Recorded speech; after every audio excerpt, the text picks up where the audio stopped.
All right, something sinister has been sneaking up on us while we've all been distracted by record inflation and rising interest rates. By the end of the year, Americans may have roughly $1 trillion in credit card debts. That's right, you heard it right, as if our growing concerns weren't worrisome enough. We've now got to reckon with this ballooning problem once again. In today's episode, we'll unpack the data and provide you some actionable tips to help you ensure that you won't be ravaged by the effects of mounting credit card debt. Make sure you stick around for this one. Now, the Federal Reserve Bank of New York reports that American credit card debt increased to $887 billion in the second quarter of 2022. It's up 13% from the same period just the previous year. Now, according to the New York Fed, total U.S. household debt increased by $312 billion, or 2%, to $16.15 trillion in the second quarter of 2022. At the end of June, there were $11.39 trillion in mortgage balances, an increase of $207 billion in the second quarter, according to the quarterly credit industry insights report by TransUnion. More people in the third quarter of 2022 used credit cards and unsecured personal loans to help alleviate the financial constraints that's brought on now by inflation. As TransUnion's data reveals, bank card balances were at $866 billion in the third quarter, a 19% growth over the same period in 2021, indicating no signs of decline in credit card balances. According to the research, Millennial and Gen Z borrowing growth, whose balances rose by 72% and 32% respectively, was a major contributor to this surge. TransUnion added that an increase in delinquencies, which have now surpassed pre-pandemic levels, has been caused by an increase in the number of borrowers that are falling below the existing prime risk tiers, as well as a general decline in the customer's financial health as a result of rising inflation, I suspect. Michelle Ranieri, who's vice president of U.S. research at TransUnion, had this to say about it. Consumers are being pressured on multiple fronts, first by this environment of high inflation, and secondarily by the higher interest rates that the Federal Reserve is implementing to tamp it down. However, as long as employment numbers remain strong, there should continue to be a steady flow of customers seeking access to new credit products, credit cards, and personal loans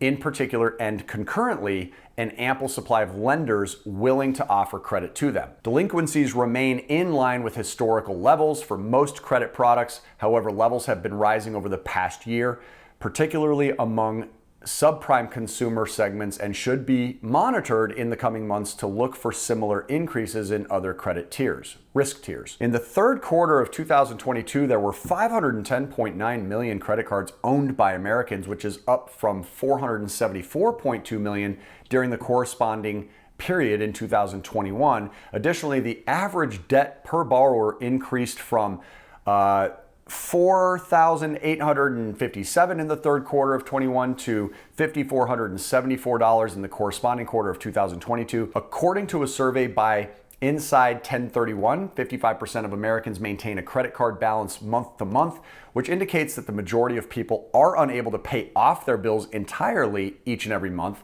Matters are made much worse when we factor in what has been happening on the interest rate side of things. The third quarter of 2022 saw an increase in the average annual percentage rate for all active credit card accounts, according to the Federal Reserve's G19 Consumer Credit Report. The average APR for all credit cards was 16.27% in the third quarter of 2022, up from 15.13% in the second quarter. The Fed said that the average interest rate for all card accounts was the highest since tracking started in 1994, it looks like. Now, needless to say, this isn't looking good. So let's now dive into some of the best ways that you can start eliminating your credit card debts as soon as possible. Number one, and this will be an obvious one, make a budget and stick to it. Very simple. Most people don't do it. One of the best ways to get out of debt is to create that budget and be consistent. Figure out how much money you have coming in each and every month, and then allocate it wisely between fixed expenses, variable expenses, and your debt payoffs. Be ruthless with your spending. Cut out anything that's absolutely unnecessary right now. And be sure to account for unexpected expenses like car repairs or medical bills. Make sure you stay organized with your budget. Doing so will help you stay consistent, and consistency, folks, is the single most important ingredient here. For one of the best free budget resources available, visit cashflowcruncher.com. This is a completely free tool that we offer our YouTube audience here, so make sure you get yours today. Number 2 on this list, and this one won't be very sexy either, is perhaps selling some things.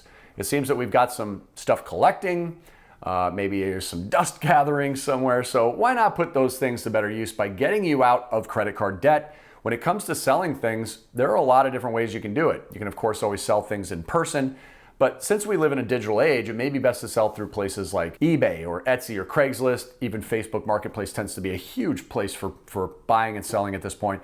All of these are fairly intuitive, inexpensive, and in some cases even entirely free to use. Now, each of these methods has its own set of pros and cons. Each method is best suited for different types of items. Etsy is a great place for unique and handmade items, of course. eBay, a great place for more popular and well-known items that are easily shippable. Craigslist and Facebook Marketplace are a great place for larger items that might be too costly to ship and just looking for those more local purchasers. Keep in mind you might meet some strange people on those platforms, so do be careful and meet in public. If you do want to take your selling of stuff to the next level, then you can always try your hand at flipping items by going to local garage sales. You can check what the available things are selling for on eBay before you purchase them.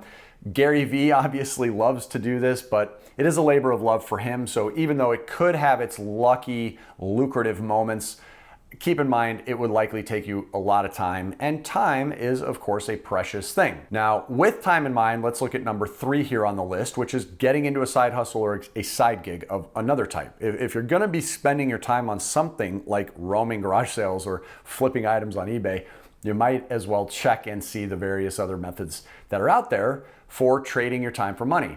Now, here on this channel, we feature many different ways that you can go about doing this. I'm going to leave some links in the description below, along with some interesting ones that we haven't talked about before. More creative ways of making money, and many of them are passive, and some don't even require you to show your face or be on the phone. So be sure to check the description and let us know in the comments if you'd like us to do a dedicated video to any of the many side hustle options that are out there today. Number 4 is implement the avalanche method. Now, the avalanche method works by focusing on your highest interest credit cards first. You make minimum payments on all of your other credit cards, but put all of your extra money, your extra cash flow, your discretionary income towards paying off the card with the highest interest rate. Once that card is paid off, you move on to the card with the next highest interest rate, and so on. This method can be a bit more difficult than some of the other methods out there, but it's also much quicker. If you're able to stick with it, you can pay off your credit card debt in a fraction of the time it would take otherwise using traditional minimum payment or even the snowball method. And that is number 5 here on the list. When it comes to credit card debt, the snowball method is probably one of the most well-known and arguably the most popular way to pay it off. And the basic idea is that you focus on paying off your smallest debts first while continuing to make minimum payments on the other debts. It's similar to the avalanche method, but you're focusing on the smallest balance versus the highest interest rate. Now, once the smallest debt is paid off, you move on to the next smallest debt, and so forth. The snowball method can be very effective because it provides a sense of accomplishment and momentum as you progress through your debt payoff plan. It can also help to keep you motivated by providing visible progress toward your goal. Now, before you go, I do want to leave you with one more bonus tip, maybe 2. The first is consider a form of debt consolidation. Using other debt weapons available, check the description for a link to describe those debt weapons, other lending instruments, for instance, a home equity line of credit, to pay off higher interest, non-mortgage related balances can be a great way to stop the bleeding on those high interest costs that are forcing a significant amount of your payment every month to go directly into the bank's back pockets. Let's not forget that a huge reason that it's so hard to pay credit card balances off is because of those exorbitant interest rates. So if you can exchange those balances to a low or even 0% promotional offer temporarily, so that a higher percentage of your payment every month is going towards the principal reduction, that would also be an extremely effective starting point in order to get you moving along a lot more quickly. And finally, for that second and last bonus tip here, there is a debt payoff method that amplifies the power of snowball or avalanche, and that method is called paycheck parking. Now, rather than diving into the paycheck parking method right now, because it can be a little more complicated and it will extend this video another 5 to 10 minutes, I'm gonna direct you to a link in the description below again, and it's gonna describe paycheck parking. And it just may be the single most powerful accelerated debt payoff technique that's out there, so make sure you check out that video on it. I wanna thank you again for watching today's video. Don't forget to like and subscribe and share this video with somebody else that could use it. Until I see you on the next one, make it a great day today and keep on cash flowing.